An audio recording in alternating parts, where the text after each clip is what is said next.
many of us, the most exciting and proud moments of our lives will be when we become a parent for the first time. According to March of Dimes, 8 million babies are born each year with birth defects. This is 6% or 1 in 20. Now imagine your newborn baby is one of those 1 in 20 and is born with a birth defect, causing it to appear blue. Blue baby syndrome might sound kind of funny and crazy at first, but it actually happens and is a result of a very serious heart defect. I'm sure many of you have heard of Jackie Robinson and how he paved the way for African Americans in professional sports, but I'm willing to bet many of you haven't heard the name Vivien Thomas before. He paved the way for African Americans in medicine, and yes, Vivien is a he, not a she.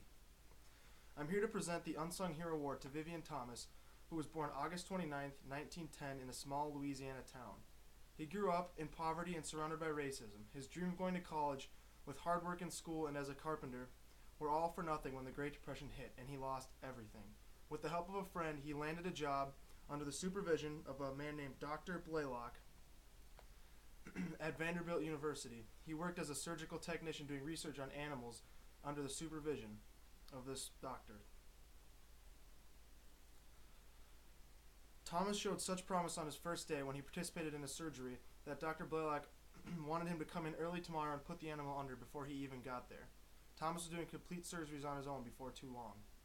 The first major roadblock in his career was when he found out because he was black he was only being paid the wage of a janitor despite postdoctoral levels of research.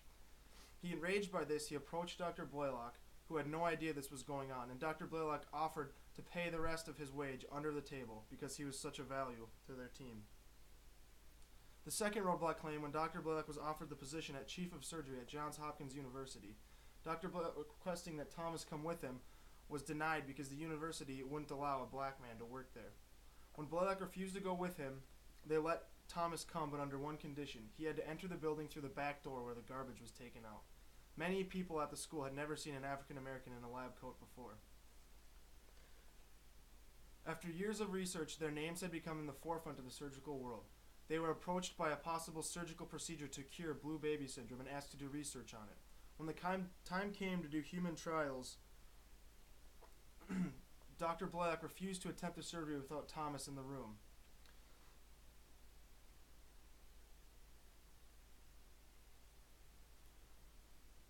Dr. Blaylock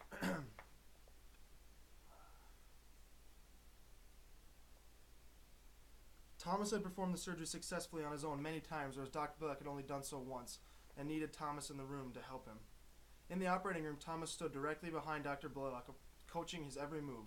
The surgery was a success, and Thomas became the first African American in the operating room during open heart surgery. Despite his major contributions to the surgical procedure, he received no credit until many years later.